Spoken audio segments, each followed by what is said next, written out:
క్రైస్తలోడ్ ఈరోజు దేవుని వాక్యము కీర్తనలు 32వ అధ్యాయము 8వ వచనము. నీ మీద దృష్టి ఉంచి నీకు ఆలోచన చెప్పెదను. ఇక్కడ మరి కీర్తనకారుడైన దావీదును ఉద్దేశించి దేవుడు మాట్లాడుతున్నాడు. ఆయన దృష్టి ఉంచి ఆలోచన చెప్తానని మాట్లాడుతున్నాడు. మరి ఎవరి మీద దృష్టి ఉంచుతాడు అనేది చూస్తే యెషయా గ్రంథం 66వ అధ్యాయము 2వ వచనంలో, ఎవడు దీనుడై నలిగిన హృదయం గలవాడై నా మాట విని వణుకుచుంటునో వాడిని నేను దృష్టించుచున్నానని ఉంటుంది. అంటే ఎవరైతే దీనుడై అంటే తను తగ్గించుకొని నలిగిన హృదయం అంటే దేన్నైనా సహించేటట్లుగా, భరించేటట్లుగా, తట్టుకునేటట్లుగా ఉండాలి.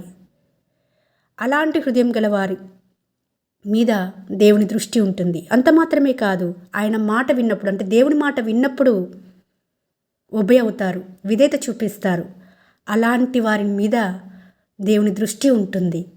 అయితే వాళ్ళ మీద దృష్టి ఉంచడం మాత్రమే కాదు, కానీ వారికి ఆలోచన చెప్తారట. కొన్ని పరిస్థితులు ఎలా ఉంటాయంటే, మనము దిక్కుతోచిన స్థితిలో ఉంటాము, ఎటూ పాలుపోని స్థితిలో ఉంటాము. మనకు వచ్చే కొన్ని పరిస్థితులు అలానే ఉంటాయి. ఏమి చేయాలో అర్థం కాదు.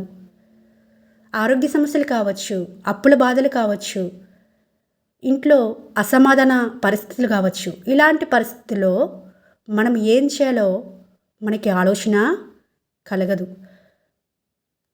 ఇక్కడ చూస్తే 33వ కీర్తన 11వ వచనంలో, యెహోవా ఆలోచన సదాకాలం నిలిచినని ఉంటుంది. అంటే మన ఆలోచనలు తాత్కాలికంగా మనకి కీడునే తేవచ్చు, అపాయంని తేవచ్చు. కానీ దేవుని ఆలోచన సదాకాలం నిలిచేది కాబట్టి ఆయన ఆలోచన చెప్పుడు మనం నడిచినప్పుడు మాత్రమే మనకి మేలు, ఆశీర్వాదకరంగా ఉంటుందని ఈ వాక్యం ద్వారా అర్థం చేసుకోవచ్చు. అంత మాత్రమే కాదు, నరుల ఆలోచనలు వ్యర్థములని యెహోవాకు తెలిసి ఉన్నవని కీర్తన గ్రంథం 94వ కీర్తన 11వ వచనంలో ఉంటుంది.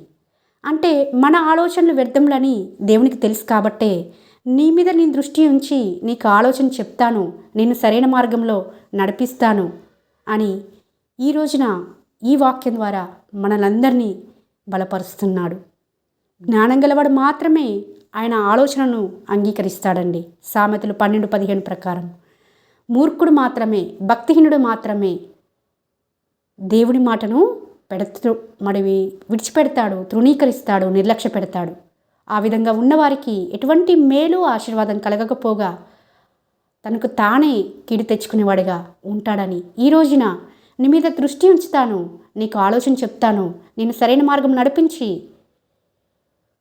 మరణం పర్యంతం వరకు నేను నడిపించి ఆ పరలోక రాజ్యంలో నిన్ను ప్రవేశపెట్టడానికి నేను తోడ్పడతాను, నేను సహాయపడతాను అని దేవుడే పలుకుతుంటుండగా ఈ రోజున ఈ వాక్యం వింటున్న ప్రతి ఒక్కరమండి, ఆయన మన మీద దృష్టి ఉంచాలంటే ఎలా ఉండాలో, ఆయన ఆలోచన చెప్పున మనం ఎలా నడవాలో తెలియాలంటే ప్రార్థనాపూర్వకంగా ఆయన యుద్ధకు వచ్చి మనకు వస్తున్న ప్రతి పరిస్థితిని ఆయనకు అప్పగించి మనం నమ్మిక కలిగి, దేవుని యందు నమ్మిక కలిగి జీవించినట్లయితే తప్పక ఈ వాక్యము మనందరి జీవితాలలో నెరవేర్చబడుతుందని మనస్ఫూర్తిగా కోరుకుంటూ మీ సహోదరి ఎలిజబెత్ రాణి.